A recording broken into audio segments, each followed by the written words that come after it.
एक जंगल में दीनू कबूतर अपनी पत्नी भोली कबूतरी और अपने बेटे सोनू कबूतर के साथ रहता था।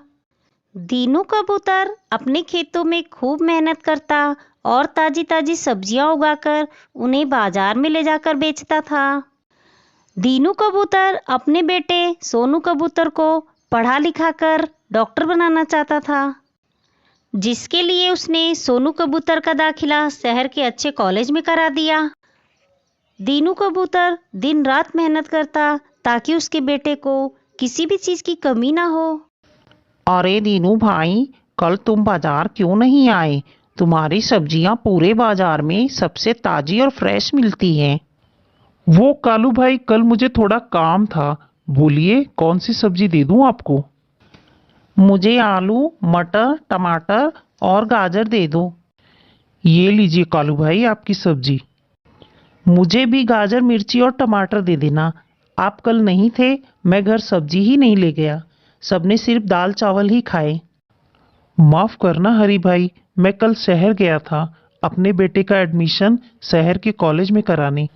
मैं चाहता हूँ मेरा बेटा शहर के अच्छे कॉलेज में पढ़ लिख कर डॉक्टर बने, मेरी तरह सब्जी ना बेचे।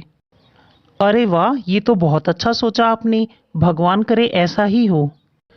ये लीजिए आपकी सब्जियां।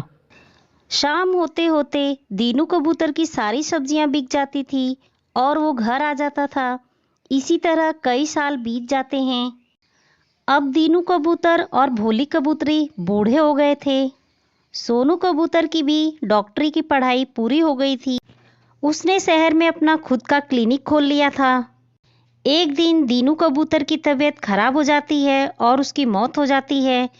अब भोली कबूतरी बेचारी अकेली ही रह जाती है।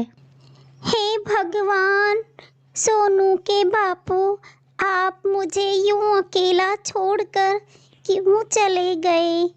अब मैं कैसे रहूंगी? सोनू भी नहीं है यहाँ। कुछ दिनों बाद सोनू कबूतर अपनी माँ से मिलने आता है। कैसी हो माँ? ठीक हूँ बेटा। बिना पति और बिना बेटे के इस बुढ़ापे में कैसी हो सकती हूँ? और ये कौन है?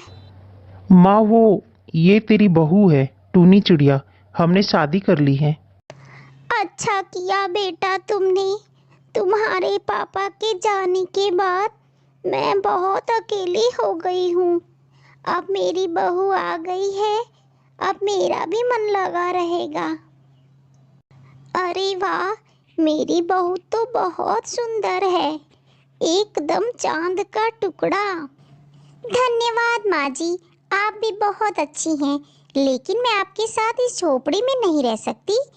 वो तो सोनू जी ने कहा, इसीलिए मैं आपसे मिलने चली आई, वरना इस गांव की धूल मिट्टी में मेरा दम घुटता है।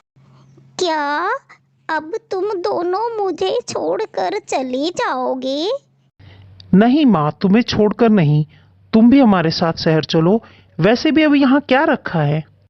सही कहा बेटा तुमने, अब यहाँ क्या रखा है। खैर, मुझे अपने बेटे और बहू के साथ रहना है। अब चाहे वो गांव हो या शहर, इस बुढ़ापे में मैं अकेले नहीं रह सकती। ठीक है माँ, तुम भी हमारे साथ चलो। क्या ये बुढ़िया भी हमारे साथ रहेगी? वो सभी अपने शहर वाले घर आ जाते हैं। धीरे धीरे टूनी चिड़िया का बर्ताव बदलने लगता है। सोनू कबूतर दिन भर अपनी क्लिनिक पर रहता है। टूनी चिड़िया अपनी सास को रात का बचा हुआ बासी खाना खिलाती। अरे टूनी बहू, तुमने मुझे रात का बचा चावल खाने को दिया था ना, उसे खाकर मेरी तबीयत कुछ ठीक नहीं लग रही है। क्या क्या कहा आपने? माँ जी, आपकी तबीयत मैंने खराब की है? अरे नहीं नहीं बहू, मैंने ऐसा नहीं कहा। तो फिर आपका क्या मतलब है? एक तो आपकी वजह से मुझे इतनी परेशानी होती है, खुद तो दिन भर पड़ी रहती हो, ऊपर से आपके नखरे। अब आपके बेटे आएंगे, उनके कान भरोगी ताकि वो मुझ पर गुस्सा हो जाएं। अरे नहीं नहीं टूनी बहू, मैं ऐसा कुछ भी नहीं करूँगी, मुझे माफ़ कर दो। ऐसे ही टूनी चिड़िया हमेशा अपनी सास को सुनाती। सोनू कबूतर के घर आते ही उसके कान भरती। ऐसे ही कुछ साल बीत जाते हैं। टूनी चिड़िया एक बेटे की माँ बन जाती है। धीरे धीरे टूनी चिड़िया का बेटा बड़ा हो जाता है और अपनी दादी का अच्छे से ध्यान रखता है। अरे टूनी बहू, मुझे बहुत भूख लगी है, कुछ खाने को दे दो। अरे अभी तो आपने खाना खाया था, फिर आपको भूख लग गई। झूठ क्यों बोलती हो टूनी बहू? आज तुमने मुझे कब खाना दिया? क्या मैंने आपको खाना नहीं दिया? मैं झूठी हूँ? देखा आपने सोनू जी, मैं दिन रात इनकी कितनी सेवा करती हूँ और ये हमेशा ऐसे करती हैं। अब इस घर में या तो ये रहेंगी या मैं। अरे माँ, तुम रोज कलेश करती हो, क्यों उस बेचारे के पीछे पड़ी रहती हो? अरे नहीं बेटा, मैं झूठ नहीं बोल रही हूँ। आज सच में टूनी बहू मुझे खाना देना भूल गई है।